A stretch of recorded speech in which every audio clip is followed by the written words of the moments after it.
Ito guys, magandang hapon. FD1 na Civic Honda 2008, hindi gumagana ang kanyang compressor, yung blower hindi rin gumagana. So, tingnan natin. Nung tinignan ko kanina, ito ang nakita kong problema niya guys.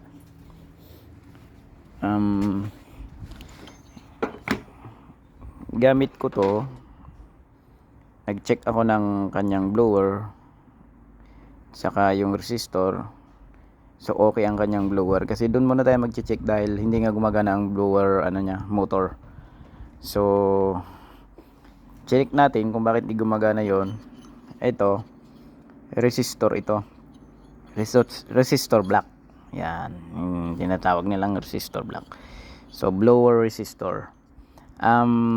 Ito kasi guys, Denso pa ang tatak ko, made in Japan. Ito kasi resistor yan. Pag continuity, naka ano ka dyan, di ba? Continuity lang, check mo yung ohms kung ilan. Itong dalawa na to, tapos cross ka, tapos cross din, tapos pag ganyan, dalawa, tapos magka-cross kang ganyan, check mo yan.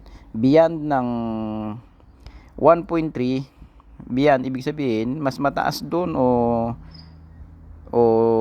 mas mababa, may problema. So nang tinisting natin ito, umaabot siya ng 50 plus. So ano na yun, beyond na yun talaga, hindi na po pwede. So dapat 1.3 o yun ang tama. Pero kapag wala kang makitang ohms dyan, pag pinag-connect mo yung dalawa, tinister mo yung dalawa na yan, is 0 siya. So open siya. Pag mataas naman, sira pa rin yon. So dapat may specific kasi itong value, yung kanyang ohms, kung 1.3 lang. So yun yung resistor kasi na nakalagay dito, yun yung value ng resistor na nakalagay dito sa loob. So pag ganon, sira ito, hindi niya papaganahin yung blower natin.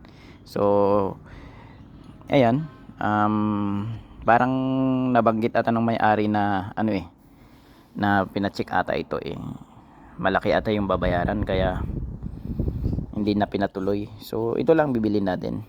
Ayan, hindi gumagana yung aircon. Na-check ko yung pressure, mayroon so may freon yan, may refrigerant yan. So ito lang ang hindi gumagana. So yan guys, pag nakabili tayo nito, update tayo. So yan, good afternoon ulit. Okay, bye bye. Honda, isa sa paborito kong sasakyan to nung nasa Middle East pa tayo. Okay, pero dito sa Australia, nag-try tayong mag Honda Civic. So yan, let's go.